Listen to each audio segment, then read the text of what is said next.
ভক্তরা চেয়েছিল তাকে ব্রাজিল দলে শেষবারের মতো একবার দেখতে। এবার যখন ব্রাজিল লিগে এসে যোগ দিলেন এবং পারফর্ম করাও শুরু করলেন, ভক্তদের মনে সেই আশা আবার জেগে ওঠে। আবার হয়তো এই শৈল্পিক ফুটবলারের শিল্প দেখা যাবে হলুদ জার্সিতে। কিন্তু তা আর হলো না।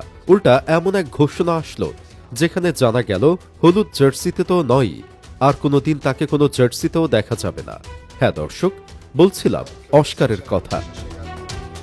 ব্রাজিলিয়ান অকালে হারিয়ে যাওয়া আরেকটি তারা অস্কার আর ফুটবল খেলবেন না। মাত্র ৩৪ বছর বয়সে তুলে রাখলেন নিজের বুট জোড়া। অবশ্য এছাড়া তার আর কোনো উপায়ও ছিল না।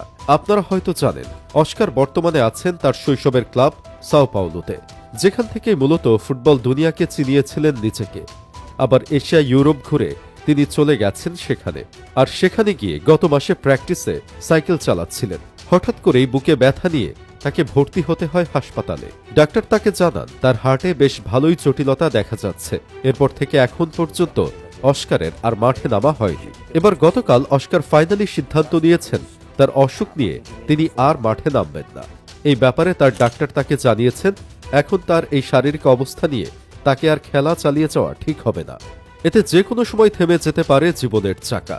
তাই পরিবারের সাথে কথা বলে অস্কার সিদ্ধান্ত নিলেন তিনি আর মাঠে নামবেন না। এই ব্যাপারে তিনি তার বর্তমান ক্লাব সাও পাওলোকেও জানিয়ে দিয়েছেন। তিনি এও বলেছেন ক্লাব কর্তৃপক্ষ যেন একটা ফরমাল নিয়ম মেনে তার অবসরের ঘোষণাটা দিয়ে দেয়। এ নিয়ে তিনি আর কোনো আহামরি আয় অনুষ্ঠান চান না। কি আফসোস, তাই না?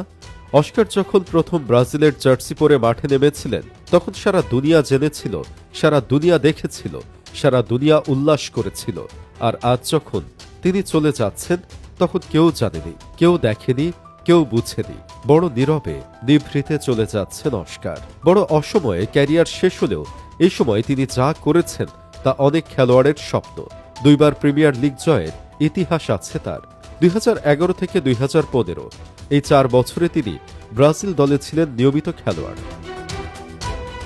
ব্রাজিলের হয়ে কনফেডারেশন কাপ জিতেছিলেন তিনি। এটা ব্রাজিলের হয়ে তার সবচেয়ে বড় অর্জন। 2014 বিশ্বকাপে ব্রাজিলের বিশ্বকাপ দলেও ছিলেন তিনি। শুধু ছিলেন বললে ভুল হবে, বলতে হবে ব্রাজিলের অন্যতম বড় ভরসা হয়েছিলেন তিনি। 48 ম্যাচ খেলেই করে ফেলেছিলেন 12 গোল। সেই সময়ও তাকেও নেইমারের মতো বড় তারকাই ভাবা হতো। তবে চীনে চলে যাবার পরে তাকে আর ব্রাজিল দলে দেখা যায়নি। সাংহাইয়ের হয়ে 7 বছরের ক্যারিয়ারে লিগে 150 ম্যাচে 44 গোল এবং সব মিলিয়ে চীনের ফুটবলে 207 ম্যাচে করেছেন 61 গোল। সাংহাইয়ের হয়ে এই দীর্ঘ সময় জিতেছেন চাইনিজ সুপার কাপ ও 4টি চাইনিজ লিগ। এরপরে চেলসিতে ফিরতে চাইলেও সেটা আর সম্ভব হয়নি। অস্কারের বয়স এখন মাত্র 34। হৃদরোগ ধরা পড়ার কারণে আর কখনো মাঠে নামা হবে না তার। অস্কারের গল্পটা তাই অপূর্ণই রয়ে গেল। তবুও প্রার্থনা এটুকুই, ভালো থেকো অস্কার। ভক্তরা তোমাকে মিস করবে। আপনারা মিস করবেন তো অস্কারকে?